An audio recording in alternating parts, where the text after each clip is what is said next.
мен өмір бойы таза иштедим. Бул жерде эч кандай бир саясат, андай мындайдык негиз жок. Депутаттык мандатын күтүп жаткан Чыңгыз Айдарбековго 15 апрелге караган түнү кызмат абалынан кыянаттык менен пайдалануу беренеси боюнча айып угузулду. Бул айып ал тышкы иштер министри болуп иштеп турган учурга байланыштуу экенин, ага өлкөдөн чыкпоо түрүндөгү бөгөт коюу чарасы тандалып алынганын Ички иштер министрлиги билдирди.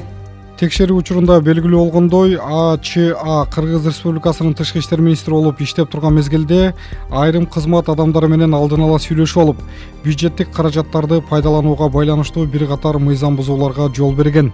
Мунун алдында Айдарбековдун Бишкектеги үйү тинтүүгө алынганы белгилүү болгон. Мурдагы министр жергиликтүү басылмаларга курган маегинде кызматта турганда ал эч кандай мыйзам бузууга жол бербегенин айтты. Мен өмір бойы таза иштедим. Эч качан мен паракурлукка же аткезчиликке мен малынган эмесмин.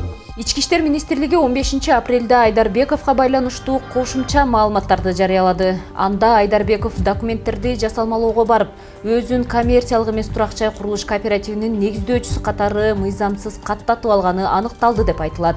Ошондой эле элчиликте иштеп жүргөндө Түркмөнстандын тышкы иштер министрлигинен контрабандалык иштерге жана визаларды мыйзамсыз тариздөөгө байланыштуу вербалдык нота келгени айтылат.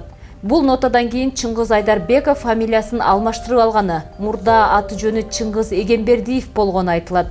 Бишкектеги номер 21 шайлоо округунан депутат болгон Кубанычбек Конгантиев мандатын тапшыргандан соң анын ордуна Чыңгыз Айдарбеков депутат болуп келиши керек болчу. Дээрлик бир айдан бери Айдарбеков өзүнө мандат тапшырылбай жатканына байланыштуу Борбордук шайлоо комиссиясына атайын арыз менен кайрылган.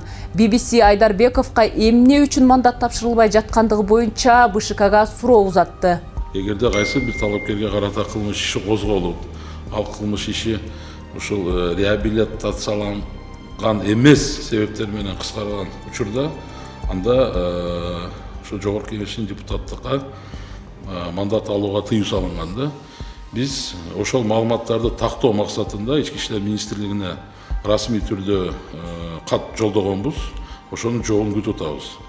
Бизге МВДдан официалдуу түрдө жооп келсе, ошол эле заман карайбыз.